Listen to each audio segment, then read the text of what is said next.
Hello bachcho, let's read this question. The question says, two long parallel wires are at a distance 2D apart. They carry steady equal currents flowing out of the plane of the paper. The variation of magnetic field P along the line x dash is given by. Key concept.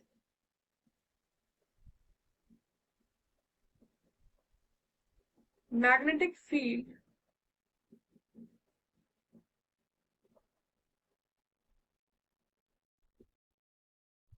due to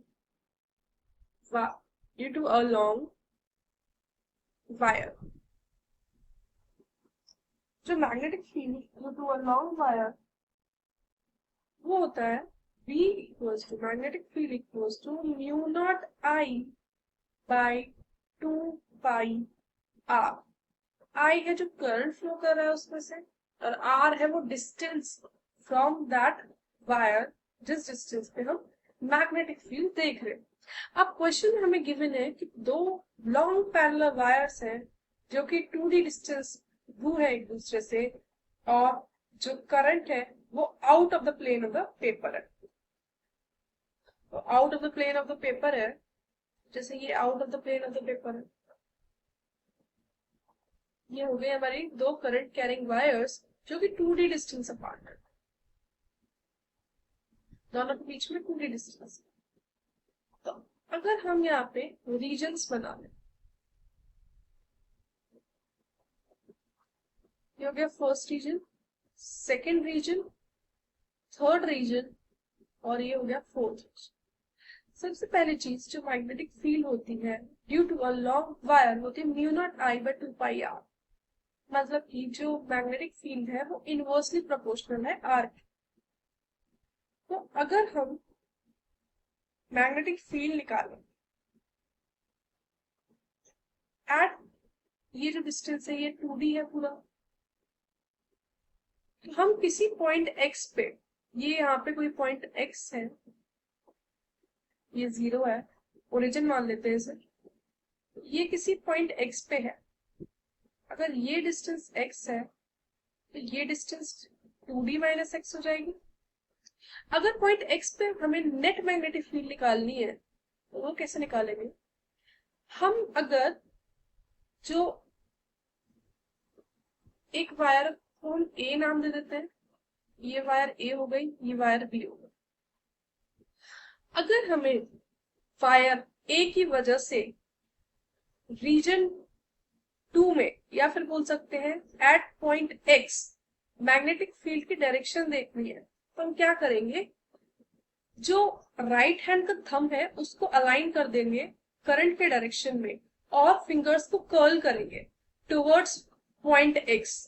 तो जो हमारी fingers की direction आएगी वो आएगी positive y axis में. अगर ये ऊपर पॉजिटिव y है और नीचे नेगेटिव y है तो हमारी जो फिंगर्स कर्ल हम जब करेंगे तो at point X magnetic field due to A wire वो आएगी अपवर्ड डायरेक्शन में, मतलब पॉजिटिव y में या फिर बोल सकते हैं प्लस j कैप में.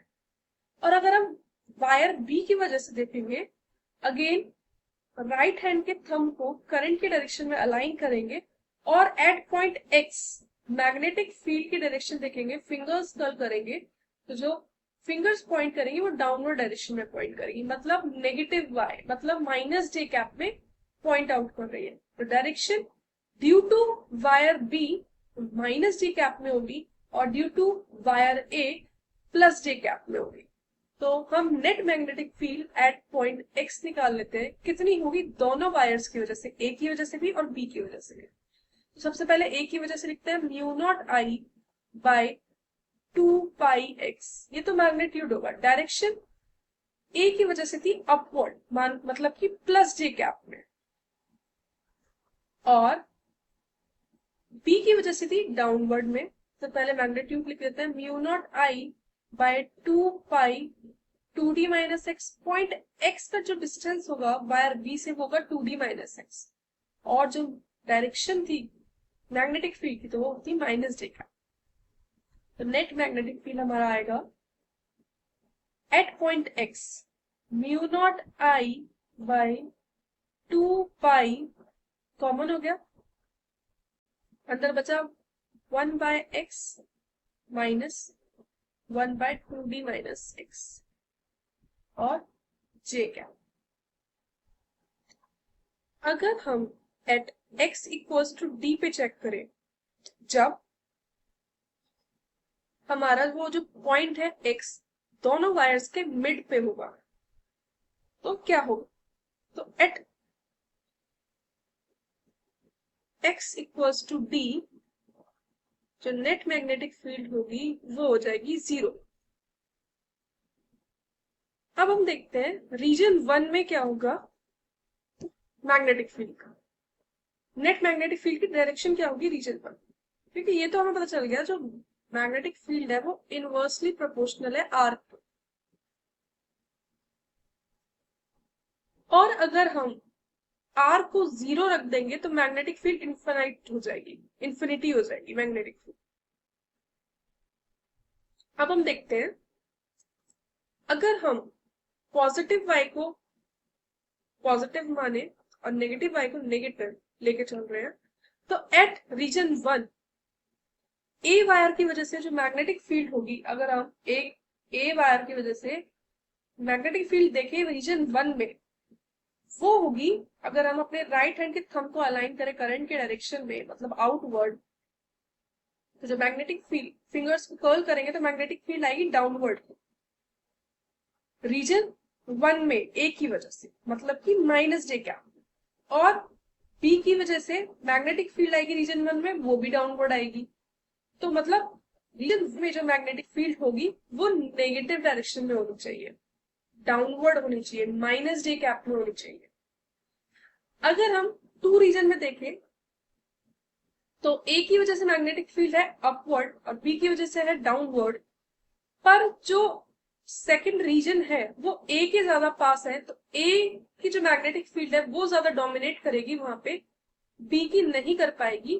तो नेट मैग्नेटिक फील्ड जो रीजन 2 में होगी वो होगी अपवर्ड, और रीजन 3 में जो मैग्नेटिक फील्ड होगी वो वायर बी की वजह से ज्यादा डोमिनेट करेगी क्योंकि वो उसके ज्यादा पास है, तो जो मैग्नेटिक फील्ड होगी वो डाउनवर्ड होगी। और रीजन 4 में मैग्नेटिक फील्ड बी की वजह से डोमिनेट करेगी, ना कि ए की वजह से, और बी की वजह से जो मैग्नेटिक फील्ड होगी वो अपवर्ड है प्लस जे कैप में। तो एक बार लिख लेते हैं, 1 में जो मैग्नेटिक फील्ड है वो माइनस जे कैप में है, सेकेंड रीजन में प्लस जे कैप में है net magnetic field, third region में माइनस जे कैप, और फोर्थ रीजन में प्लस जे कैप। और जो मैग्नेटिक फील्ड है वो इनवर्सली प्रोपोर्शनल टू आर है, तो जब वो करंट कैरिंग वायर के पास आ जाएगा, मतलब आर को अगर हम 0 रख देंगे तो मैग्नेटिक फील्ड इनफाइनाइट चली जाएगी। और ये जो बाउंड्री है रीजन 1 और रीजन 2 की, वहां पे हमारा आर 0 हो जाएगा, तो जो मैग्नेटिक फील्ड है वो इनफाइनाइट जाएगी।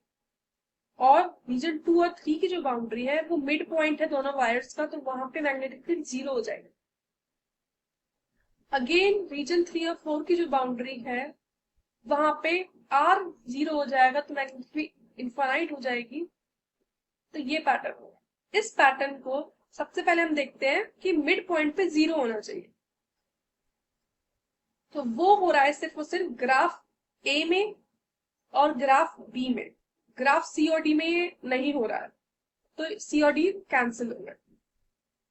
अब ए और बी में हमें डायरेक्शन देखनी होगी कि फर्स्ट रीजन में माइनस जे कैप में होना चाहिए, तो ये चीज बी ग्राफ में सही है, फर्स्ट रीजन में माइनस जे कैप में, सेकंड रीजन में पॉजिटिव होना चाहिए अपवर्ड, वो भी है, थर्ड रीजन में अगेन माइनस जे कैप में होना चाहिए, और फोर्थ रीजन में अगेन पॉजिटिव जे कैप में होना चाहिए।